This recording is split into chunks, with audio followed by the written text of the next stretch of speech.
assalamu aleykum wa rahmatullahi wa barakatuhu. Bandiraɓe sehilaɓe janggiyankoɓe, en garti e windande men hannde. Nde ɗo windande noon kadi jangate hen ko alkule 5 muume. Hande jangaten ko faa mawɗo, ko ni windirte. Jangen ga mawɗo, ni windirte. Gaddoyen ha mawɗo, ko ni windirte. Gaddoyen ja mawɗo, ko ni windirte. Gaddoyen ka mawɗo, ko ni windirte. Gasi en keeɓi 5 kaɗen ɗo kadi haɗe ɓuttude. Mbaɗen ni lesto ko ɗo woni fa tokoso ni wayata. Garen ha ɗo woni ga tokoso ni wayata. Garen ha ɗo ha tokoso ko ni wayata. Garen ha ɗo ko ni ja tokoso wayata. Garen ha ɗo ko ni ka tokoso wayata. Gasi on gandi tokosal mangal. Mbaɗen da ni noon ni ɗo.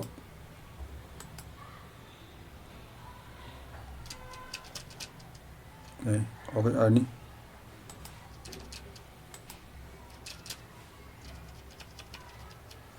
ɗo moƴƴi he. Ndennen ɗum mbaɗen ni on saha ɓeyden bindol ngol wonande ɓe guitimo belani ɓe mbawa ɗum wiide lawol gotol. Ayi mbaɗen ni jippo seeɗa ɗo henna abbo caggal. Ayi ɗo kadi abbo caggal. Gasi en paami ɗo. Joni noon ɗo woni faa mawɗo. Mbaɗen dani henne ɗo woni faa mawɗo. ɗum ɗo woni faa mawɗo. Nani tokoso, nani faa tokoso. ɗo so ɗiggi a serti e majjere faa mawɗo, ko ni windirte. Gasi faa mawɗo ɗo ko faa tokoso. Gasi a serti hen. ɗo ko ga mawɗo. Ga so ɗiggi tokoso o nani ni windirte. Ga tokoso, ga tokoso. Ɗiggi a serti e majjere ga. Garana ɗo woni ha mawɗo, ha mawɗo, ha mawɗo, ha mawɗo. Ganda no wiyete, ganda no windirte. So ɗiggi tokoso nani. Ha tokoso, ha tokoso, ha tokoso, ha tokoso. So ɗiggoyi noon garan ɗo woni ja tokoso, ja tokoso, ja tokoso. Ay ɗo woni ɗo woni ja mawɗo, ja mawɗo, ja mawɗo. ɗo woni ja tokoso, ja tokoso. Ay toɓɓel ngel de dow. Ay ɗo toɓɓani. Ay ɗo toɓɓi. ɗo toɓɓani. Ay ɗo toɓɓi. Wadde ja mawɗo ko ni wayata. Tokoso o waɗa ni toɓɓa dow to toɓɓel tuksel. Ka mawɗo, ka mawɗo, ka tokoso. Gasi ɗo haaɗi. So ɗiggi tan gandal heɓima. Mbaɗani ni mbaɗani jippina ɗo, gadda ha ɗo, mbaɗani ni namdotoɓe nura won nan ɗon wonande onon yiɗɓe nadde e jangde ɓe on ganda rewete lawol nan ɗon, on kollama lawol nan ɗon. Gasi nan ɗon. Joni noon jangen ɗo woni gaddana oɗo nani ɗo woni faa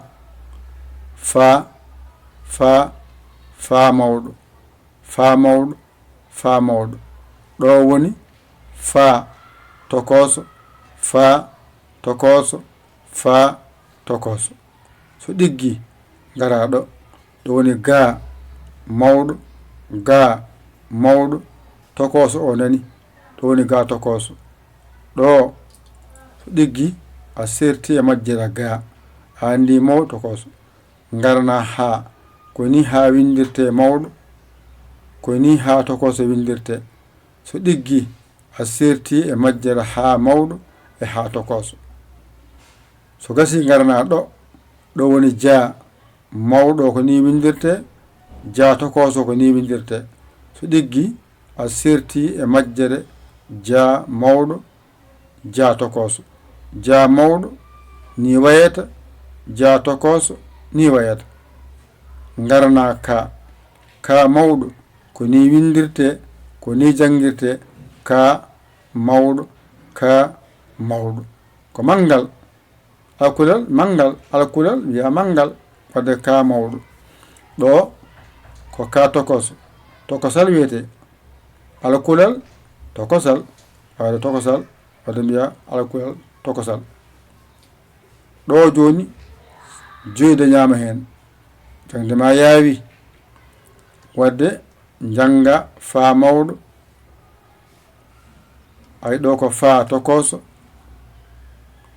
ɗo so ɗiggi a serti e majjere fa hankadi ngarna ga mawɗo e ga tokoso so ɗiggi a serti e majjere ko jangete e ga ɗo haaɗi ga mawɗo woodi e ga tokoso so ɗiggi ngarna ha woodi ko ha mawɗo e ha tokoso so ɗiggi a serti e majjere ha hankadi on saha noon ngarna ja ay janani ja mawɗo ko ni windirte ja mawɗo ko ni windirte ja tokoso ni windirte so ɗiggi tan a serti e majjere ja so gasi ngarna ka ay ka mawɗo ko ni windirte ka tokoso ni windirte so ɗiggi tan a serti e majjere ka mawɗo e ka tokoso gasi